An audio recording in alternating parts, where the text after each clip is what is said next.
Vamos começar o conjunto de problemas número 3 do livro Um Círculo Matemático de Moscou. Vamos começar pelo primeiro problema desse capítulo, que diz que há 10 cestas arrumadas em círculo. Eu fiz um desenho ilustrativo.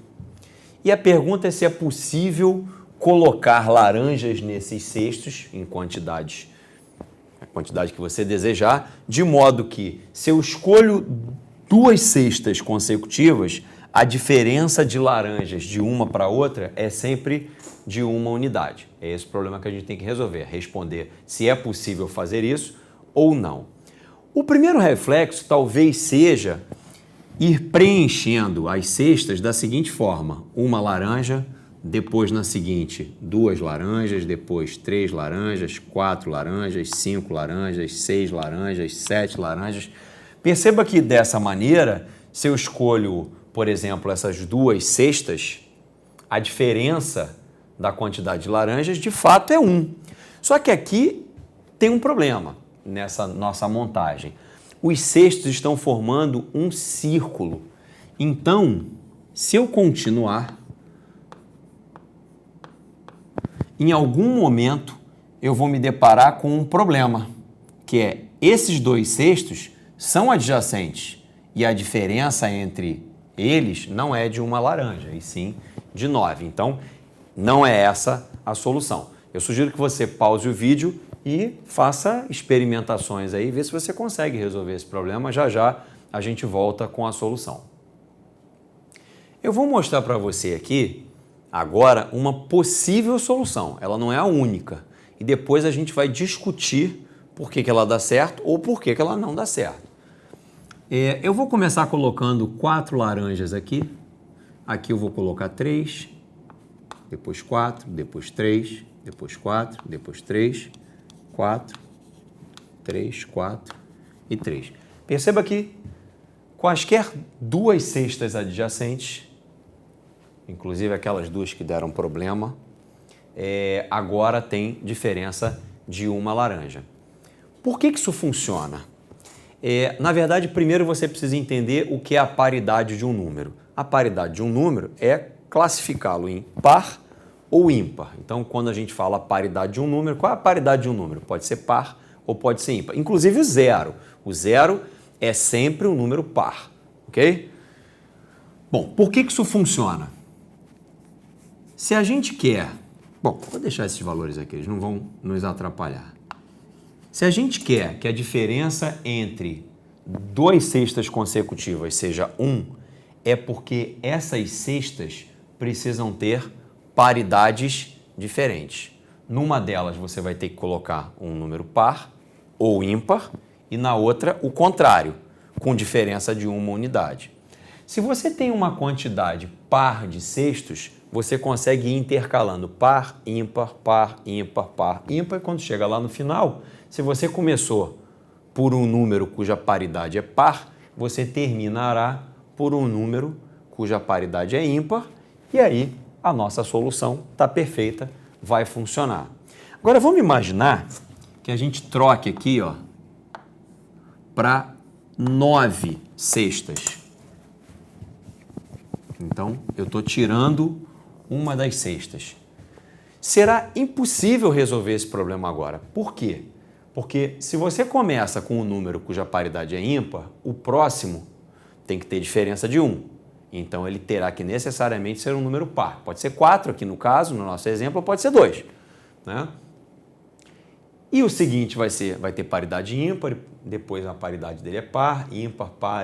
E como a quantidade de cestos é uma quantidade ímpar, é o 9, inevitavelmente você vai terminar com a mesma paridade que começou. Então, se você terminar com a mesma paridade que você começou, ou a diferença entre eles vai ser 0, ou a diferença vai ser 2, ou a diferença vai ser 4, ou 6, e aí a diferença vai ser um número par. Por isso, só é possível resolver esse problema se a quantidade de cestos for um número par. Se for um número ímpar, não dá para resolver. O problema número 2 pergunta para a gente o que é maior, a soma de todos os números pares de 0 a 100 ou seja, 0 mais 2 mais 4 mais 6 mais 8 até o 100, ou a soma de todos os números ímpares de 1 a 99, ou seja, 1 mais 3 mais 5 mais 7 até o 99. E também pergunta para a gente qual é a diferença entre essas duas somas. Então, mais uma vez, eu vou dar um tempo para você pensar e daqui a pouco a gente volta. Eu escrevi aqui para você a soma dos pares e embaixo a soma dos ímpares. Bom, de saída, fica claro que esse zero aqui não tem nenhuma interferência no resultado da soma dos pares. Então, eu vou contar a minha soma de pares a partir do 2. Uma coisa que é importante você notar, e não é muito difícil, é que tanto em cima, depois que eu tirei o zero, quanto embaixo, nós temos 50 números.